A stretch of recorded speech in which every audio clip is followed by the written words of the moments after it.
قدیم ترین عجائبات میں اہرام مصر ایک اہم اور قدیم ترین عجوبہ ہے جو ہزاروں سال گزر جانے کے باوجود بھی آج تک تقریباً صحیح سلامت موجود ہے۔ اہرام مصر کی تاریخ 4000 برس تک قائم رہی۔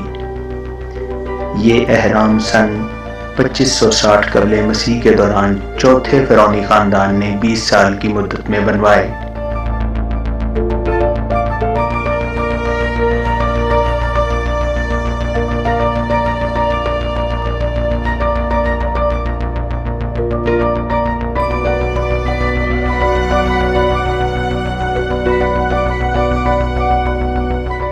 سب سے بڑا حرم خوفو کا ہے۔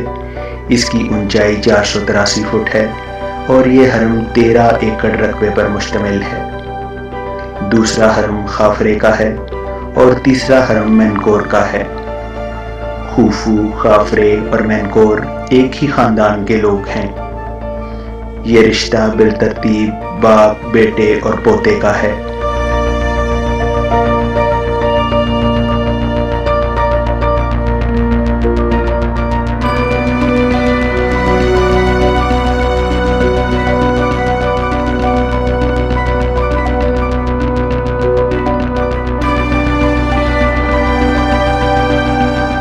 اہرام مصر کی تاریخ آپس میں بے لوث، سخت اور کڑے مذہبی ڈھانچے میں بندھی ہوئی تھی، اور یہ ڈھانچہ حکمرانوں اور عوام دونوں پر لاگو ہوتا تھا۔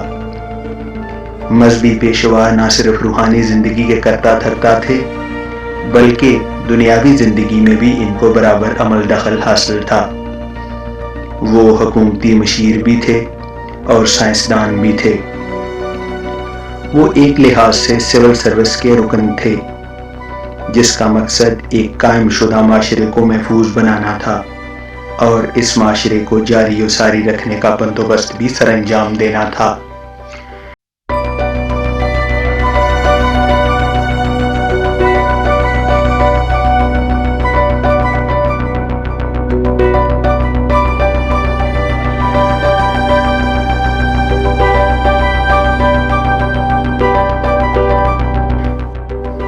لہٰذا اہرام موت کی صورت میں وہی کردار سر انجام دیتے تھے جو کردار محلات زندگی کی صورت میں سر انجام دیتے تھے۔ ان فرعونوں کی زندگی کا جب خاتمہ ہو جاتا تو انہیں خاص قسم کا مسالہ لگا کر رکھ دیا جاتا تھا۔ قدیم مصری اسے منہ کھولنے کی رسم کہتے تھے، اور وہ رسم کچھ اس طرح تھی کہ مردہ جسم سے تمام اعضاء نکال لیے جاتے تھے۔ ان میں سب سے پہلے دماغ نکالا جاتا تھا اور صرف دل کو مردہ جسم کے اندر ہی چھوڑ دیا جاتا تھا۔ مردہ جسم سے نکالے گئے تمام اعضاء مخصوص مصالحوں سے اچھی طرح دھوئے جاتے تھے اور خشک ہونے پر مرتبانوں میں رکھ دیے جاتے تھے۔ اس پروسیس کو 60 دنوں میں مکمل کیا جاتا تھا۔ یوں مردہ جسم کو پٹیوں میں لپیٹ کر رکھ دیا جاتا تھا تاکہ کیڑوں سے محفوظ رہ سکے۔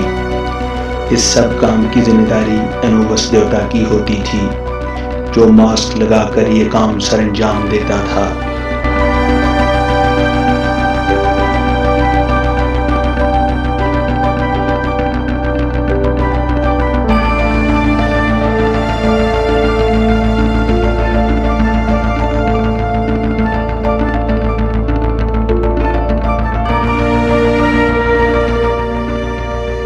اہرام مصر کے بنانے والوں کو کائنات کے مختلف رازوں کا علم تھا۔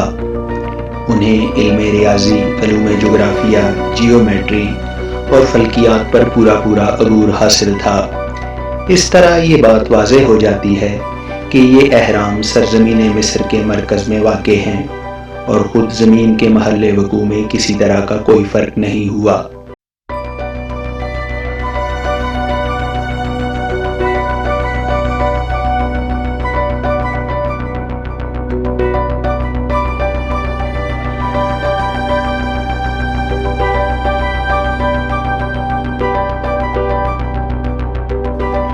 حتمی طور پر یہ معلوم نہیں ہو سکا کہ اہرام مصر کے اصل معمار کون تھے، یہ بنائے کس طرح گئے اور یہ کس دور میں تعمیر ہوئے۔